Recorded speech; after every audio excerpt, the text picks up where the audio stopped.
tem cuidado de nós. Amém. Agradecendo por esse momento aqui grandioso que nós estamos vivendo, Pai. Estudando a Tua Palavra. Ô Espírito Santo de Deus, vem sobre nós nesse momento. Continua nos ensinando, continua abrindo os nossos olhos para as realidades que a gente enfrenta nessa vida e o que nós temos aprendido na Tua Palavra. Vem, Senhor Deus, a cada momento nos despertar. Vem a cada momento nos direcionar para as coisas certas que o Senhor quer, que o Senhor tem para cada um de nós. Apresentamos o nosso irmão, pastor Perivaldo, que o Espírito Santo de Deus venha ajudá-lo nesse momento. Amém. Que ele possa ser um canal nas tuas mãos, ó Pai, para nos trazer essas verdades que nós estamos precisando ouvir. Ó Deus, e não aquilo que nós queremos, mas aquilo que nós precisamos. Continua conosco, nos abençoando, em nome do Senhor Jesus. Amém. Amém.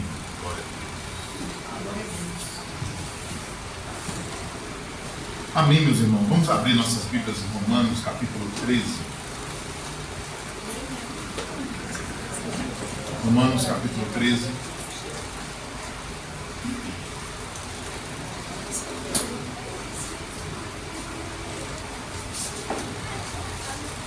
Romanos 13, vamos ler a partir do versículo 11. Romanos 13, verso 11.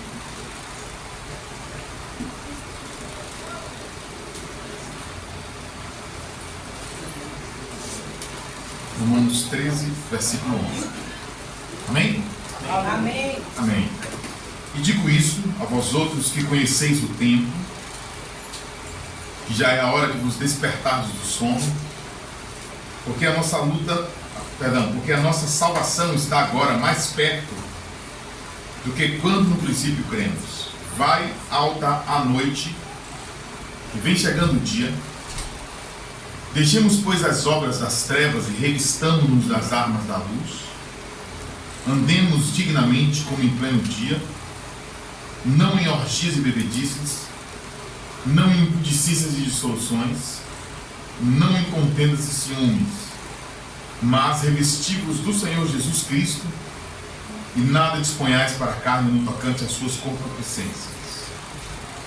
Amém. Irmãos, Paulo finaliza esse capítulo 13 falando sobre a volta do Senhor.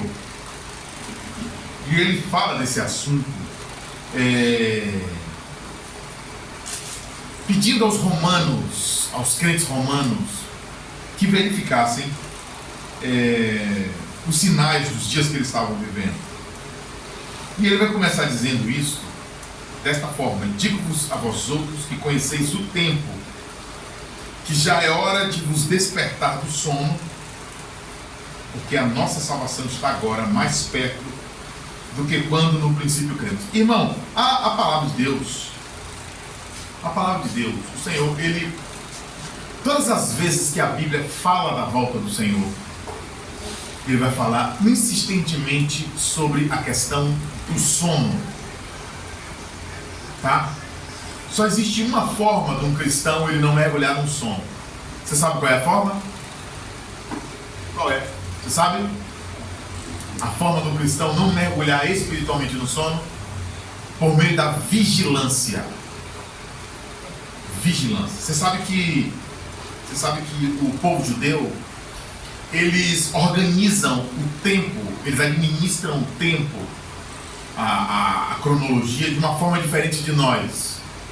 Então, para nós, está anoitecendo, não é isso? Então, para nós, quando é que acaba esse dia aqui? Meia-noite. À meia-noite, não é isso? Para o judeu, acabou agora, às 18 horas. Então, agora, para eles, a partir das 18 horas, começam as vigílias da noite.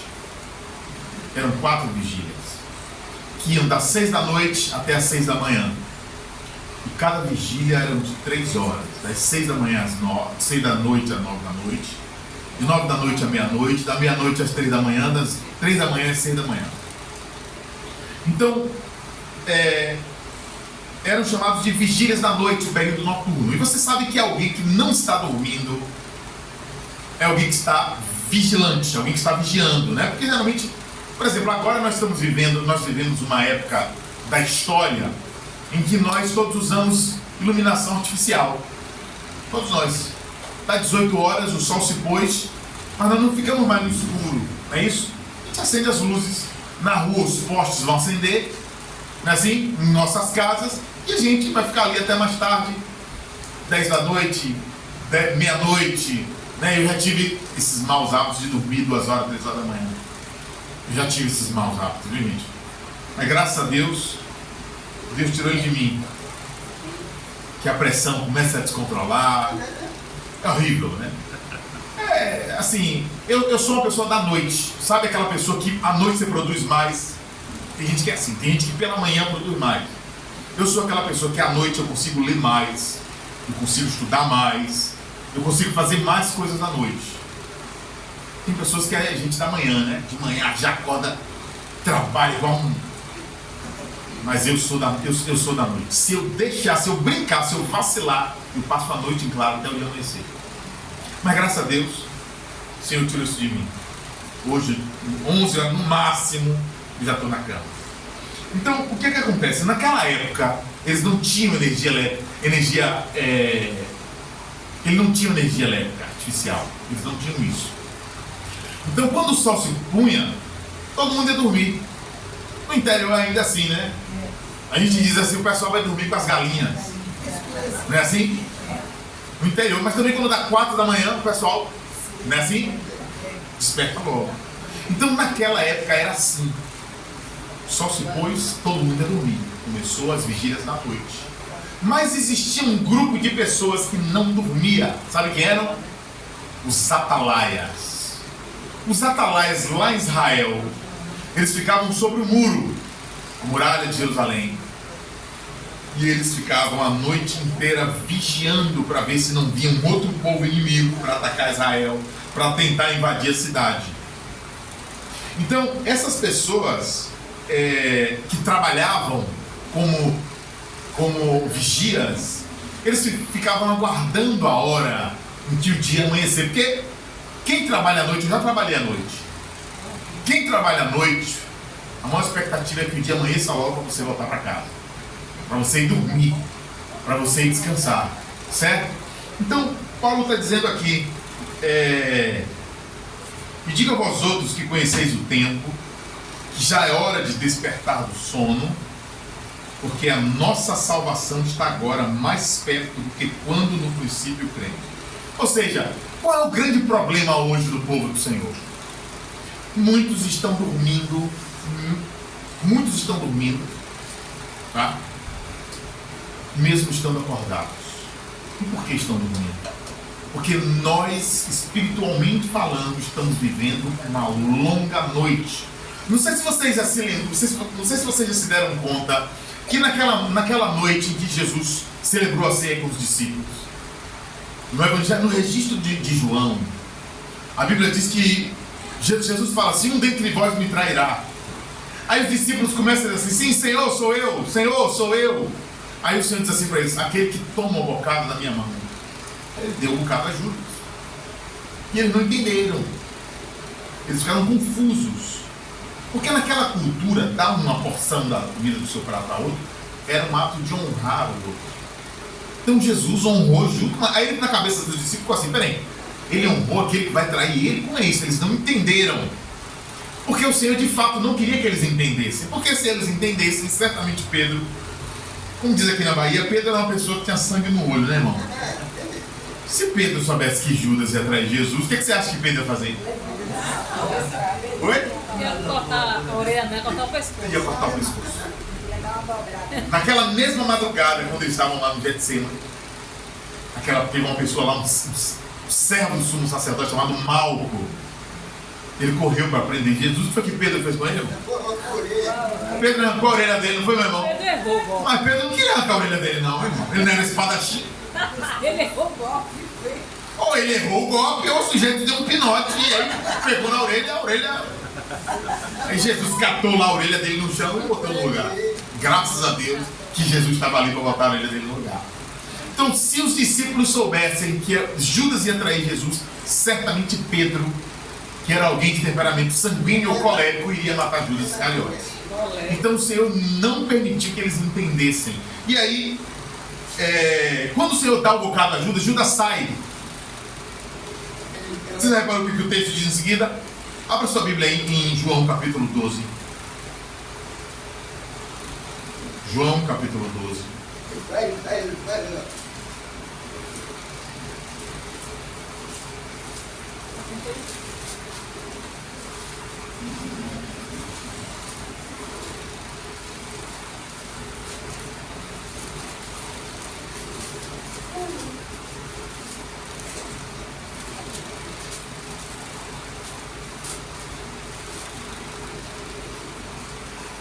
João 13, na verdade, perdão. João 13.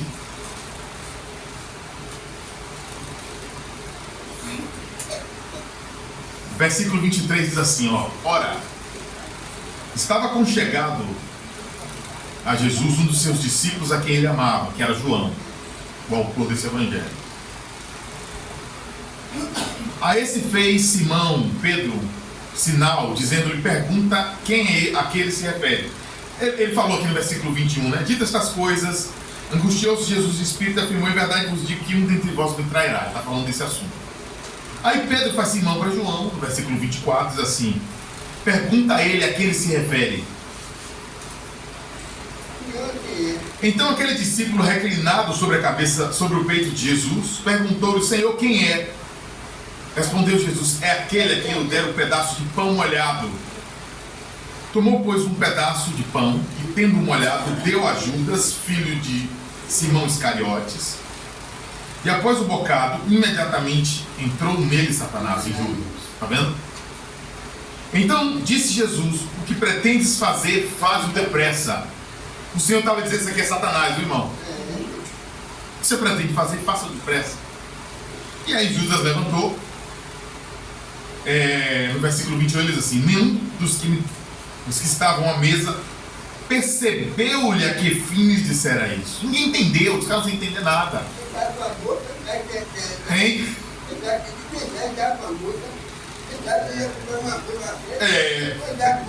Exatamente. Ele era o que trazia a bolsa, estava com dinheiro. Aí, quando Jesus disse o que pretende fazer, faz depressa, ele levantou e saiu. Os discípulos devem pensar, deve ir comprar alguma coisa para a gente amanhã fazer a obra. E aí, versículo 29, pois como Judas era quem trazia a bolsa, pensaram alguns que Jesus dissera, compra o que precisamos para a festa, ou lhe ordenara que desse alguma coisa para os pobres. Ele, tendo recebido o bocado, saiu logo. Aí o que o texto diz o seguinte? O que o Espírito Santo teve que registrar isso? E era noite. Sabe por quê? Porque isso aqui era uma ceia. Você sabe o que é uma ceia? Uma ceia não é um jantar, gente. Um jantar é agora horário das 18, 19 horas. A ceia era comida ali por volta das 22 horas. Por que as pessoas ceiavam naquela época? Porque naquela época, como as pessoas acordavam muito cedo, as pessoas dormiam com as galinhas, dormiam muito cedo e acordavam muito cedo. Iam trabalhar, passavam o dia trabalhando, às vezes no campo, às vezes na praia pescando. E aí, quando eles chegavam à noite, a hora que eles iam se encontrar para comer alguma coisa juntos, já era bem tarde, já era 10 da noite, 9 da noite. E aí eles comiam a ceia. Então, o Espírito Santo registrou aqui que era noite porque ele quer nos chamar atenção para uma coisa. Essa noite aqui, espiritualmente, ela ainda não amanheceu. O mundo ainda continua mergulhado numa longa noite, que já tem mais de 2000 anos. Por isso que Paulo está dizendo aqui em Romanos capítulo 13, vai alta noite. Você sabe quando é que o dia vai amanhecer? Sabem quando é? Quando Jesus voltar. Ele é o sol da justiça. Aleluia! Como está lá no livro de Oséias. E ele trará justiça em suas asas. É assim que diz a profecia. Então você pode olhar para o mundo ainda, um dia de meio-dia, um dia claro, um céu lindo, um céu limpo, mas espiritualmente esse mundo está em trevas. Mas a Bíblia diz que nós devemos resplandecer como luzeiros no mundo. Não existe nenhum lugar da terra que tenha luz além da igreja. Está vendo aqui esse bairro? Está em trevas. Sabe onde as pessoas vão achar luz aqui, na igreja. O Senhor diz assim, ó, eu sou a luz da vida. Quem me segue não andará em trevas. Então, as pessoas não vão achar luz na religião, na filosofia, na política. Não vão achar luz. As pessoas continuarão em trevas. A luz... Você lembra que quando o Senhor aparece para João, lá no livro de Apocalipse, e o Senhor diz que ele anda no meio dos 7 candeeiros de ouro. O que são 7 candeeiros de ouro? Você lembra? 7 espíritos. Hã? 7 espíritos. Não, ali um outro significado. Mas os candelabros são as 7 igrejas que estão na Ásia. A igreja, para o Senhor, é como se ela fosse candelabros. Essa cidade, ela está no escuro, ó. Só tem um lugar que tem luz acesa. É no candelabro, que é a igreja de Deus. O Senhor diz que ele anda no meio dos 7 candeeiros de ouro. Você duvida que o Senhor está aqui nessa noite? Ele está aqui nessa noite. Porque ele anda no meio da sua igreja, está no meio do seu povo. Aleluia. Aleluia. O que alimenta as chamas dessa luz, sabe o que é? Um candelabro. Você sabe o que é a mantinha acesa, as luzes de um candelabro? É o azeite de oliva, né? Só tem um lugar da terra onde o Espírito Santo está, na igreja. Aleluia. O Espírito Santo está na igreja. Ele está aqui, neste lugar. Aleluia. Então, irmão, Paulo está dizendo, vai alta noite. Romanos, capítulo 13. Romanos, capítulo 13. Versículo 11. Digo a vós outros que conheceis o tempo, já é a hora de despertar do sono. Irmão, alguns anos atrás, isso deve ter o quê? Não sei se 4 ou 5 anos. Eu estava em casa orando uma madrugada de sábado para domingo. E eu dizia assim, Senhor, desperta o teu povo, Senhor. Desperta o teu povo do sono. Quando eu comecei a orar desta forma, imediatamente eu tive uma visão. Eu orava de olhos abertos e eu via vários irmãos sentados nas cadeiras da igreja. Um irmão pregando, e ao mesmo tempo que os irmãos estavam assim acordados, eles estavam assim. Ao mesmo tempo que estavam acordados, eles estavam dormindo. Era como se o Senhor estivesse dizendo assim para mim, eles estão fisicamente acordados, mas espiritualmente eles estão mergulhados num sono. Meu Deus. Irmão, você sabe o que significa estar mergulhado num sono? Quando você lê, por exemplo, o Evangelho de Mateus, o Senhor Jesus ele vai falar repetidas vezes, de forma insistente, sobre a necessidade de vigiar. Ele vai falar isso o tempo todo. Vigiai, pois, porque não sabeis o dia que vem o vosso Senhor. Se o pai de família soubesse que hora viria o ladrão, vigiaria e não deixaria que fosse arrumada a sua casa. Portanto, ficai vós apercebidos, porque a hora que não cuidais, o Filho do Homem virá.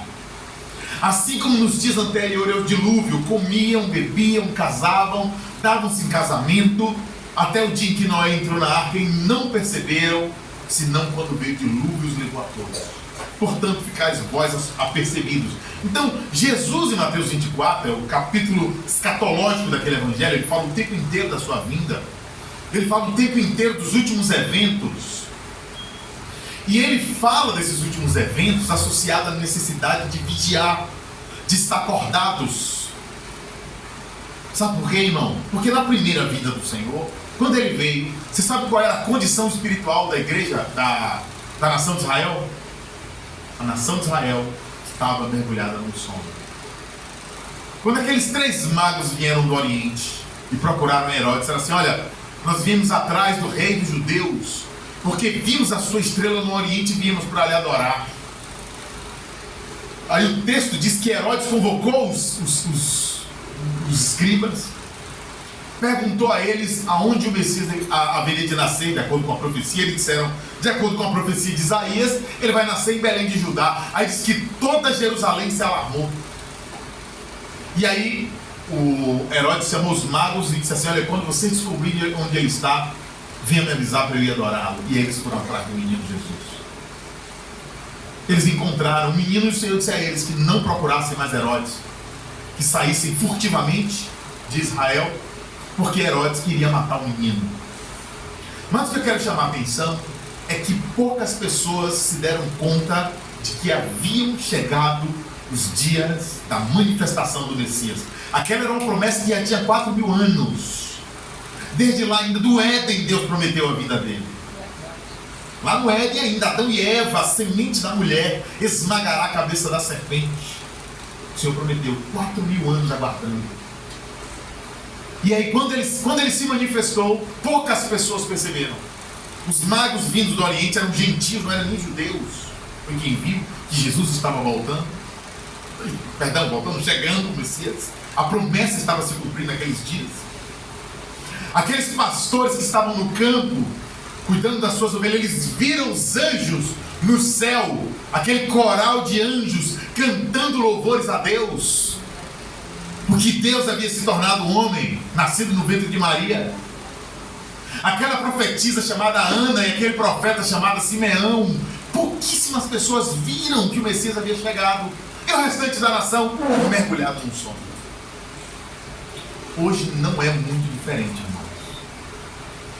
Muitos cristãos hoje eles estão mergulhados no sono. Eles não se deram conta de que nós estamos vivendo os dias da iminente volta do Senhor. Olha o que está acontecendo agora nos Estados Unidos. Donald Trump foi eleito.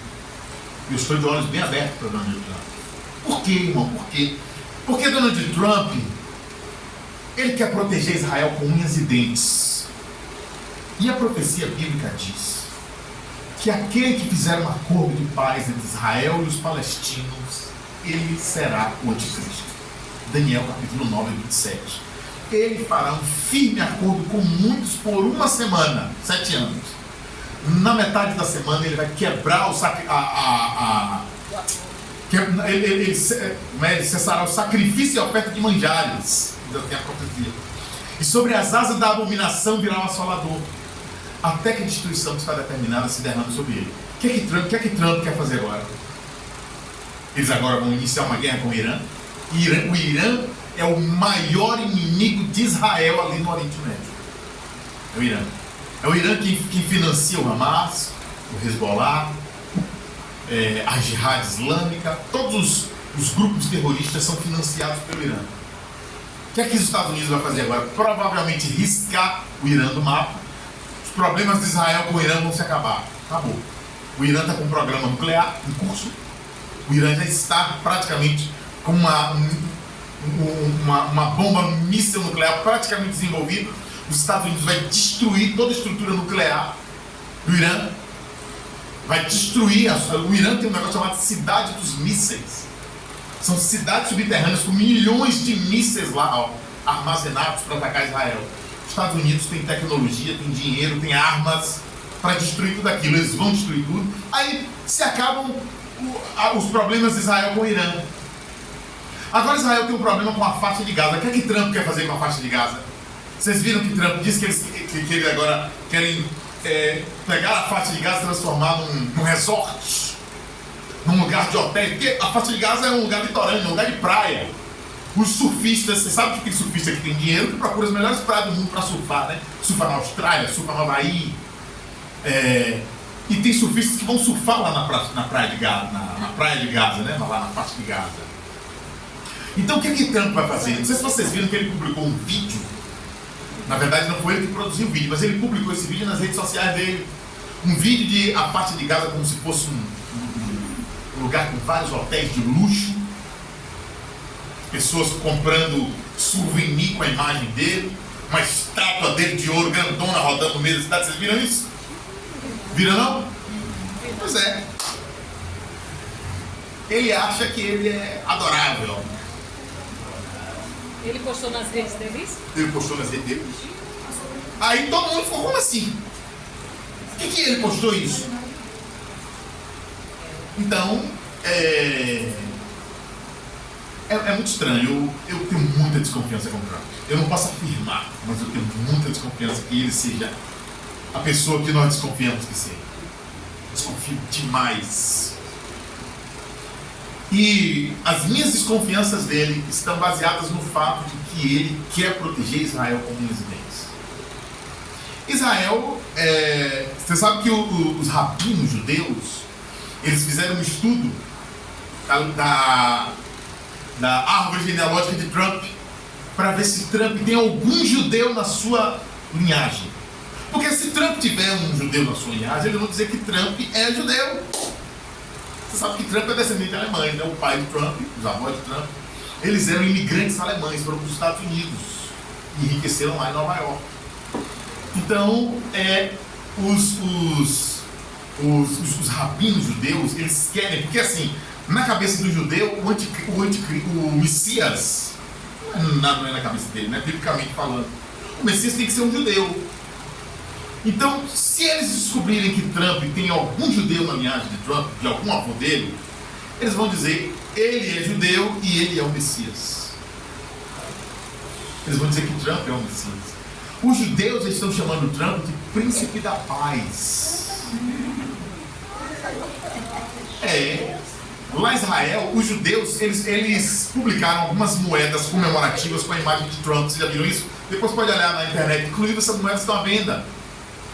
É uma moeda desse tamanho assim, ó, que tem o rosto de Trump de um lado e o rosto de Ciro do outro. Que é Ciro? Aquele que lá no Antigo Testamento, no livro de Esdras, restaurou o templo e mandou os judeus voltar, entregou todos os utensílios. Então, na cabeça do judeu, não, Trump é o Ciro dos nossos dias. É ele quem vai permitir que o templo seja reconstruído para que nós possamos voltar a oferecer a Deus os nossos sacrifícios. E ele vai fazer isso. Ele vai fazer isso. Você sabe que Trump tem aquela postura dele autoritária, né? Ele faz aquela cara feia assim, ó. E aí diz que ele quer fazer. O que é que eu acho que ele vai fazer, irmão? Eu acho que ele vai obrigar os palestinos a sentar na mesa e assinar um acordo de paz com os judeus. E vai dizer assim para os palestinos, para o mundo árabe, olha, Israel tem direito a reconstruir o templo lá em cima do Monte Moriá. E vai dividir o templo em dois, metade para os palestinos, os muçulmanos, e a outra metade para os judeus. Vão reconstruir o templo e vão iniciar os sacrifícios. Só que o que o anticristo vai fazer? O acordo de paz é de 7 anos. Na metade dos 7 anos, Trump, esse que publica vídeos com imagem de ouro dele sendo cultuado, vai querer ser cultuado no templo. A Bíblia, a profecia diz que ele colocará a imagem da abominação desoladora no santo lugar e vai exigir ser adorado. E aí Israel vai dizer negativo, nós não vamos lhe adorar. E aí ele vai dizer que se você não me adorar, então eu vou te riscar do mapa. E aí isso desencadeará a Terceira Guerra Mundial. Então, irmão, nós precisamos ficar de olhos bem abertos como está acontecendo nos Estados Unidos agora. Precisamos estar de olho em Trump, precisamos estar de olho em Israel. É isso que Paulo está dizendo aqui, ó. É hora de vos despertar do sono, porque a nossa salvação está agora mais perto do que quando no princípio cremos. Precisamos entender, irmãos, os dias que estamos vivendo. Vai alta noite, vem chegando o dia. Deixemos, pois, as obras das trevas e nos revistamos das armas da luz. Irmão, se nós sabemos que estamos vivendo agora os dias da iminente volta do Senhor, qual é a postura que nós devemos ter agora com o nosso viver cristão? O que nós devemos fazer agora? Se nós sabemos que está chegando o tempo, está chegando a hora do Senhor voltar, o que nós devemos fazer? Sabe o que nós devemos fazer, irmão? Nós devemos olhar para a nossa vida e ver tudo que está de errado e consertar. Tudo. Tem algum problema que eu tenho com alguém que não está resolvido, eu tenho que procurar aquela pessoa e ir lá e consertar. Irmão, esse problema aqui que eu tenho com você, eu quero resolver isso. Ah, irmão, eu não falo com tal irmão porque ele me causou uns prejuízos aí. Não, irmão. Precisa lá e consertar. Chama aquela pessoa. Irmão, eu quero resolver isso com você agora. Senta, pede perdão, se abraça e acabou. Estou devendo alguma coisa a alguém? Procura aquela pessoa. Tem aquele livro que alguém te emprestou, você não devolveu. Sabe o que você tem que fazer? Procurar e devolver. Procurar e devolver. Tudo que não está ajustado em nossa vida, nós precisamos ajustar, consertar. O que estiver de errado. Sabe por quê, irmão? Quando o Senhor voltar, você repara que o Senhor, em Mateus 24, ele vai dizer assim: Estarão duas pessoas trabalhando no moinho, um será tomado, o outro será deixado. Estarão duas pessoas trabalhando no campo, um será tomado, o outro será deixado. Estarão duas pessoas dormindo numa cama, um será tomado, o outro será deixado. Irmão, por que um foi tomado e o outro foi deixado? Não estava vigiando, não Hã? estava dormindo. Estava dormindo, não estava vigiando. Não estava vigiando. Ele dormiu. Dormiu com o tempo da vinda do Senhor chegou. Ele não atentou que ele deveria ajustar a vida dele para estar com o Senhor. A trombeta soou. Os que estavam prontos, os que vigiaram, os que se prepararam, os que consertaram suas vidas com Deus, estavam prontos. A trombeta soou. Eles subiram e aquele que não se preparou, não vigiou, não consertou sua vida com Deus e com os homens, não estava pronto. E ele não foi tomado. Então, irmão, nós precisamos considerar isso seriamente. É isso que Paulo está falando aqui. Nós estamos chegando os dias da vinda do Senhor. Nós temos que olhar para nós assim: Senhor, o que é que tem de errado na minha vida? O que é que está de desajustado na minha vida? O que é que tem de situação não tratada na minha vida? E começarmos a tratar. Começarmos a consertar. Desperta o que dorme. Efésios que fala isso, né? Efésios? Desperta dentre os mortos e Cristo te iluminará. Então, a hora é agora. Vai chegar uma hora que isso vai ser tarde demais. Vai ser tarde demais tentar consertar as coisas. É tarde. A hora de consertar as coisas é enquanto nós ainda temos tempo de fazê-lo. Vai chegar uma hora que não adianta mais, agora já foi. Aquele que é santo, né? Hein? Aquele que é santo, santifique-se mais. É isso que o Senhor E falou. o que é sujo? Suje-se ainda mais. É o que aconteceu também com as 10 virgens, né? Exatamente, minha irmã. As 10 virgens, é interessante, me chama muita atenção, que o texto diz que quando o noivo se manifestou, as que estavam apercebidas entraram com ele para as bodas. No original ali, o apercebidas é prontas. Com azeite. Azeite. Será que nós estamos prontos? Será que nós estamos prontos? Irmão, se nós não estamos prontos, nós precisamos nos aprontar.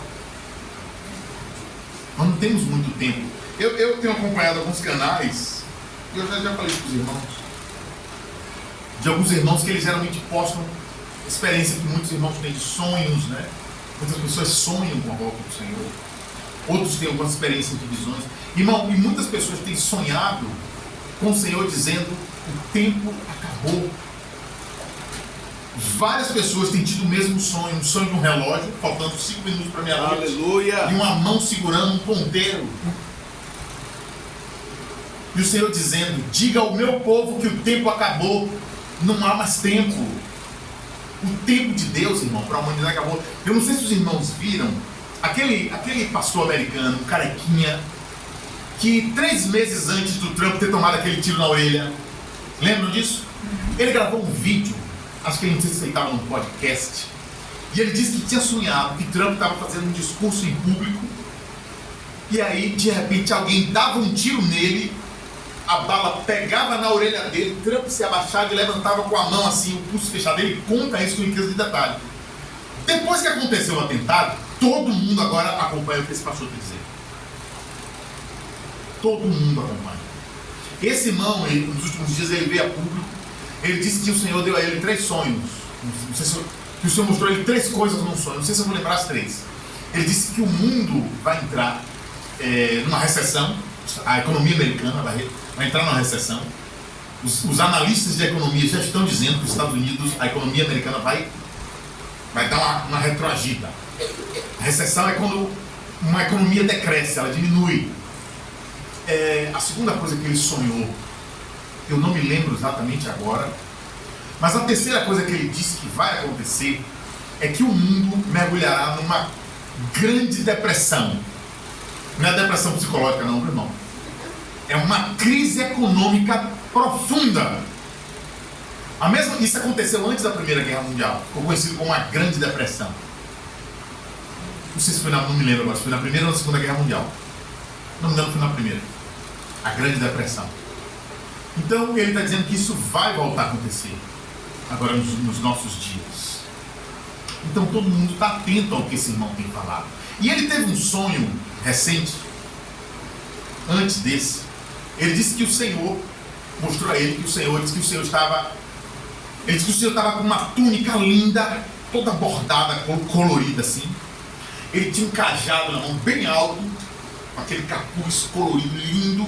Ele disse que era uma roupa linda que o Senhor estava vestido, aquele cajado imenso, e ele estava abaixado assim, no cume de um monte. E ele disse que lá embaixo no vale tinham várias ovelhas comendo de cabeça baixa, aquelas ovelhinhas comendo, e o Senhor estava com um cajado na mão, observando aquelas ovelhas.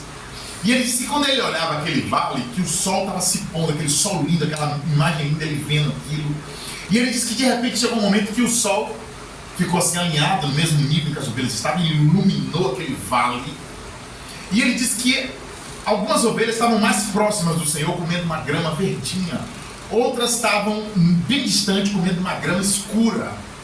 E ele disse que o Senhor deu um grito e chamou as ovelhas. E disse que algumas poucas ovelhas vieram, e as outras ovelhas que estavam lá mais distante, comendo aquela grama escura, elas nem levantavam a cabeça.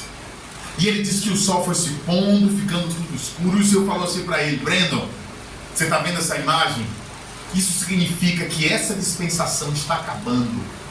O mundo como você conhece agora, ele está acabando. Eu estou gritando para as minhas ovelhas, mas muitas delas não me dão mais ouvidos. Muitos filhos de Deus não estão dando ouvido, irmãos. É o que o Senhor está falando nos nossos dias. Nós estamos vivendo a última hora, irmão. Aleluia! Não é tempo mais para nós perdermos com o mundo. Não gaste seu tempo. Não perca seu tempo, irmão, com séries. Desculpe entrar nisso. A gente tem a liberdade, irmão. Eu gosto de maratonar minha série, irmão. Não perca mais seu tempo. Gaste seu tempo com a palavra. Gaste seu tempo em oração. Gaste seu tempo. Assista uma boa mensagem, testemunho. Edifique sua vida. Santifique sua vida. Na minha casa eu tinha essas plataformas de streaming. Contratei para minha filha assistir. Mas chegou um momento que eu entendi do Senhor. Acabou, chega. Glória a Deus. Cancelei tudo. Não tem mais nenhuma. Amém. Aí na Netflix, cada filme satânico. Cancelei. O fundo do poço. Glória a Deus. É o fundo do poço, irmão. É o fundo do poço. Um dia eu estava vendo na Netflix, eu li tinha uma série lá chamada Curiosidades da Gaveta. Era satanismo puro. Naquele mesmo mês eu cancelei. Não quero isso na minha casa. Cancelei Disney Plus, como é que é a outra? Umas 4 que eu tinha lá, Prime Video, cancelei tudo. E foi a melhor coisa que eu fiz. Você percebe quando você cancela essas Aleluia. coisas, como essas coisas afetam a sua vida espiritual sem você perceber. É verdade. Quando você cancela isso, você consegue ler mais as escrituras. Você consegue ter mais vida de oração. Você consegue ter mais relacionamento com a sua família. Sentar na mesa para tomar um café, conversando, tendo comunhão, falando do Senhor, falando da palavra. Glória a Jesus. Você percebe que a presença do Senhor volta para o seu lado, para a sua vida. Irmão, o inimigo, ele usa essas coisas para nos afastar do Senhor sem que nós percebamos. A sutileza de Satanás está em nos fazer não perceber que é ele quem está por trás daquilo. A sutileza dele toda é essa. Nós nunca vamos desconfiar que é ele, mas é ele o tempo inteiro. Quando você se livra, você começa a perceber, irmão, a coisa que você viveu antes, lá atrás, na sua experiência cristã, de uma vida abundante de oração, de uma vida abundante de leitura da palavra, de comunhão em família, de gastar tempo lendo um bom livro espiritual, com instruções para que a sua vida espiritual cresça. Amém. Muitas vezes, irmão, os anos vão passando, aquilo ali vai ficando para trás. Você já não ora mais como antes. Verdade. Você já não lê mais a Bíblia como antes. Você já não sente mais a presença do Senhor como antes. Você já não tem mais ânimo para jejuar, para acordar de madrugada para buscar o Senhor. Aí você fica se perguntando: por que minha vida não é mais assim, Senhor? O que tem de errado com minha vida que eu não consigo mais fazer isso? Essas coisas, irmão, são venenos para a nossa vida espiritual. Quando você se vê livre dessas coisas, você começa a perceber que a vida começa a voltar. O Espírito começa a fluir de novo, a presença do Senhor começa a voltar. O desejo de buscar o Senhor, de ter vida de oração, de ter comunhão com Ele, de ler as Escrituras, aquilo tudo começa a voltar. E não estava acontecendo antes, porque o inimigo, ele se encarregou sutilmente de envenenar seu lar, nosso lar com essas coisas. Então, meu irmão e minha irmã, não gaste seu tempo com essas porcarias. Desculpe entrar na sua liberdade pessoal. Obviamente que essa é uma decisão que só você pode tomar. Mas eu te dou um conselho por experiência própria. Quando você se vê livre disso, você vai ver como as coisas vão voltar ao normal. Como as coisas vão melhorar na sua vida espiritual e familiar. Até os seus filhos, crianças, você vai perceber mudanças positivas na vida deles. Então, irmãos, você ia falar alguma coisa, Saul? Queria aproveitar porque isso a gente sempre traz como adultos, né? Pra gente, né? Eu preciso, o Senhor está falando comigo. E como você falou das sutilezas satânicas, a gente não percebe como pais, pai e mãe, o direcionar dos nossos filhos. Sim. Então corremos o risco de deixar os nossos filhos fazer as suas vontades. Sim. Nós, para não dar o nosso tempo e assumindo a nossa responsabilidade, nós deixamos ou celular, ou deixamos TV, ou quem sabe a criança pode ser muito pequena, então Sim. a gente indiretamente acha que não vai entender o que vai ser falado, o que vai ser ensinado, mas de fato está sobre nós a responsabilidade Sim, de preparar os nossos filhos. Sim. Porque Sim. se no nosso tempo já não está bom, Sim. que pelo menos a gente ame de tal forma a preparar os nossos filhos para o que virá. Amém. Né? Então isso depende não só do nosso falar para os nossos filhos, Sim. mas de fato o testemunho do nosso dia a dia para que eles vejam na prática, né? Sim. Ensinando a criança no caminho, né, que deve andar. Amém. E é importante demais, Saulo. Uma coisa que a gente já vai aprendendo na vida familiar é que os nossos filhos, nós precisamos gastar tempo com ele. Não adianta, ele não vai buscar o Senhor sozinho. Eles ainda não têm condições de buscar o Senhor sozinho. Precisamos mandar eles ler as Escrituras todos os dias, mas nós vamos precisar sentar com eles, compartilhar com eles o que está na palavra, orar com eles, dizer a ele: agora vá lá no quarto, dobre seus joelhos e ore, fale com o Senhor. Você precisa ter uma experiência com o Senhor sozinho, porque a vida cristã, ela é coletiva, mas ela também é individual, e nós temos que ensinar isso aos nossos filhos. Busque o Senhor, tenha experiências com Ele. No começo é difícil, às vezes a gente olha e não vê o fruto, mas nós precisamos perseverar. Uma hora esse fruto vai vir. Amém. E eu quero falar aqui até me expondo, né? E minhas filhas estão aqui. Quantas vezes eu falo, né, Sara e Sofia? Já leu hoje? Vá orar, vá. E até então, poucas vezes eu tive um tempo de separar com elas, né? E por que eu estou falando isso? Porque a igreja sabe o quanto eu me exponho, né? Então, é uma luta de todos nós. Sim.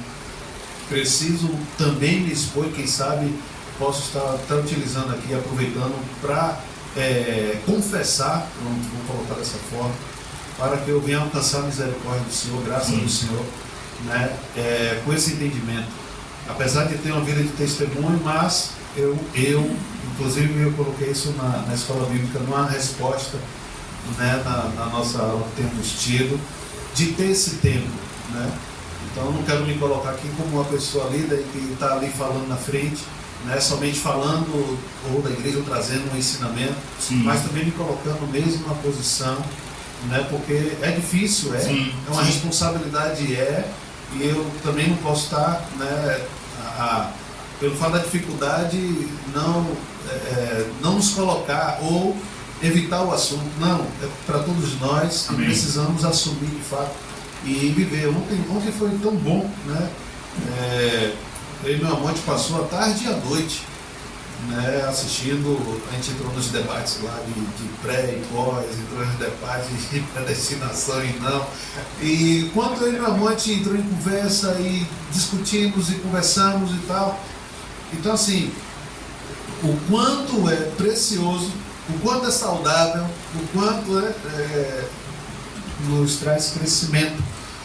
Então, Precisamos parar de dar desculpas de arrumar casa, dar desculpas de trabalho, dar desculpas de cansaço e fazer de fato aquilo que é direcionamento do Senhor e ensinamento na sua palavra. Principalmente para com os nossos filhos. Amém. Amém. Fale, varão. Gostaria de fazer um comentário sobre isso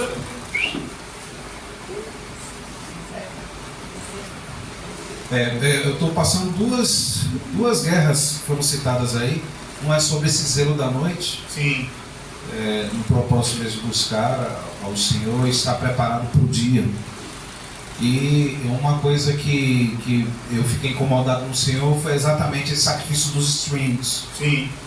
Eu já estou um período que tenho até acesso, mas quase que sem acessá-los. E Deus me incomodou porque existem streams evangélicos como o Brasil Paralelo, que é uma opção excelente. Tem outros streams também de animação. Eu estou caçando aqui, tentando achar, porque é um tempo que, para quem gasta, né? E muitas vezes a maioria simplesmente liga a televisão e fica lá. E a gente se vicia mesmo. Sim. E não é que seja de todo ruim, mas quando a gente direciona para algo assim no Senhor e despertar. Tá saindo agora, como saiu a Forja, né? Tem os irmãos Kendrick fazendo essas produções de filmes muito bons. Sim. Vai sair animação agora, nesse mês, Rei dos Reis, aí pra gente fazer movimentos. Sim. Porque tem cristãos nessa área cinematográfica. Amém. Verdade. Trazendo aí a palavra, e a gente pode fazer então uma conversão, porque tem sido realmente artifício de roubo do diabo para as nossas vidas. Verdade. Verdade. E foi bom, meu irmão, você ter falado dos irmãos Kendrick, que tem muitos bons filmes cristãos, como aquele filme Prova de Fogo. Tem filmes biográficos sobre a vida de Edel Moody. Tem esse desenho agora que vai sair, se não me engano foi o próprio Léo que me falou, o Rei dos Reis, né? Tem o Brasil Paralelo, tem algumas boas produções. Eles mostram muito o que é o comunismo, eles batem muito nesse assunto. Eles falam muito de história. Então, são plataformas assim que você assiste sem medo com sua criança. Por exemplo, minha filha, quando eu assisti um filme, quando eu tinha isso, eu não tenho mais, mas tinha um filme na Netflix, aí eu vi o filme todo, passava bem rápido, para ver se não tinha nenhuma cena inadequada para uma criança de 8 anos ver. Hoje ela tem 11. Mas na época eu olhava o filme todo para ver se não tinha nenhuma cena inadequada para poder a gente assistir. Então, faz medo você assistir hoje um filme desse, uma criança do seu lado. Porque eles dizem que o filme, a classificação indicativa é 16 anos. Mas quando você vai ver o filme, parece que é 18 ou 21. São filmes pesados. Então, irmãos, a gente tem que ter muito cuidado com isso. A gente precisa aproveitar o nosso tempo e investir no nosso crescimento espiritual. Investir na nossa família. Comunhão. Irmão, você quer ver uma coisa boa de você fazer? Me liga o celular, a televisão. Não, porque às vezes a gente já criou um hábito, às vezes, de almoçar com o celular na mão, assim, assistindo alguma coisa, vendo alguma coisa, vendo no YouTube, vendo notícia, vendo alguma coisa. Faça o teste. Sente com a família, desliga o celular e simplesmente converse na hora do almoço, que você vai ver que momento prazeroso. Isso que eles fizeram aqui. Isso é maravilhoso. É hora que eu faço com minha esposa, a gente senta na mesa, começamos a falar da palavra, começamos a falar do Senhor, começamos a falar dos testemunhos que ouvimos, das experiências que muitos irmãos têm tido, de como Deus tem visitado nesse tempo o seu povo em sonhos e visões e avisado ao seu povo que Jesus está para voltar, que nós precisamos estar preparados para este dia. Amém. Aleluia. Então, nós precisamos nos preparar. O tempo de Deus para a humanidade está acabando. Ele está dizendo que já acabou. Então, irmãos, Paulo continua aqui no versículo 12. Ele diz assim: vai alta noite e vem chegando o dia. Deixemos, pois, as obras das trevas e revistamo-nos das armas da luz. Andemos dignamente como em pleno dia, não em orgias e bebedices, não em impudicícias e dissoluções, não em contendas e ciúmes. Está vendo, irmão? Paulo está dizendo aqui, irmão, quando Jesus voltar, como é que ele tem que nos encontrar? Em paz. Não tem que ter contenda, não tem que ter briga, não tem que ter ciúme, não tem que ter orgia nem bebedice. Nós temos que ser achados santificados em paz uns com os outros. Temos que ser achados dessa forma. Hoje a gente liga, que Saulo falou aqui mais cedo, você liga o YouTube hoje e você vê os pastores brigando. Tem pastor agora, irmão, fica assim olhando no YouTube, que eles agora viraram um palpiteiro de internet. Um pastor lá fez alguma coisa e ele vai gravar um vídeo para poder falar do outro pastor, para criticar o outro pastor, e ele vai passar 15, 20, 30 minutos falando do outro pastor, quando ele poderia estar expondo as escrituras, compartilhando a palavra, edificando vidas ou evangelizando quem não conhece Jesus. Os pastores viraram um palpiteiro de internet, irmão. É para receber view, é para ter engajamento, é para ganhar dinheiro, para ser monetizado pelo YouTube, mas estão desviando o propósito. Terrível. Estamos vivendo dias difíceis, irmão. Dias de trevas. E fica assim olhando, meu Deus, o pastor vai pro YouTube, vai falar do outro.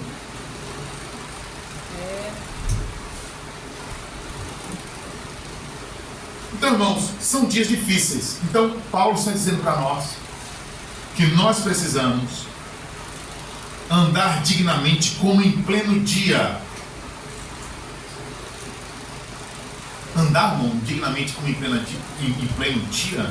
Você imagina que naquela sociedade que não existia luz elétrica, as pessoas que queriam cometer pecado saíam à noite, na escuridão, cometer seus erros e ninguém vê, né? Mas ele está dizendo, nós devemos andar como que anda em pleno dia. O mundo está em trevas, mas nós devemos andar como em pleno dia. Ao meio-dia não tem sombra. Não tem sombra, é tudo claro. Bateu o olho, olhou a cor da sua camisa, a calça que você está vestindo, se seu sapato está limpo ou sujo. E ele todinho ali. Não tem escuridão. Então, irmão, é desta forma que nós devemos viver. É desta forma que nós devemos andar. Me fez lembrar de uma fala do apóstolo Paulo em Hebreus, que Paulo disse assim, como é que Jesus? Aquele texto que fala assim, tende paz uns com os outros, e a santificação, sem a qual ninguém verá o Senhor. Tende paz uns com os outros e a santificação. São duas coisas básicas que nós precisamos ter agora nesses dias: paz uns com os outros e santificação. Se há problemas uns com os outros não resolvidos, precisamos procurar e resolver, zerar o assunto. Se a pessoa não quer me perdoar, aí é assunto dele com Deus. Você tem que fazer sua parte lá. Irmão, eu falei com você desse assunto aqui, me perdoe. Amor, o assunto está encerrado entre você e Deus. Se ele não te perdoou, se ele está com mágoa no coração, é um assunto que ele vai ter que lidar com o Senhor. Mas nós precisamos fazer a nossa parte de procurar e resolver. E se santificar, irmão, se separar, se consagrar, se encher do Espírito Santo, se encher da palavra e se preparar, irmãos, porque Jesus está voltando. Você já imaginou a experiência? Você já imaginou a experiência do Senhor voltar, a trombeta soar, você vê todo mundo subir, você aqui olhando, todo mundo subindo, e você ficando? Já imaginou a cena? O desespero, a tristeza, a agonia, a angústia.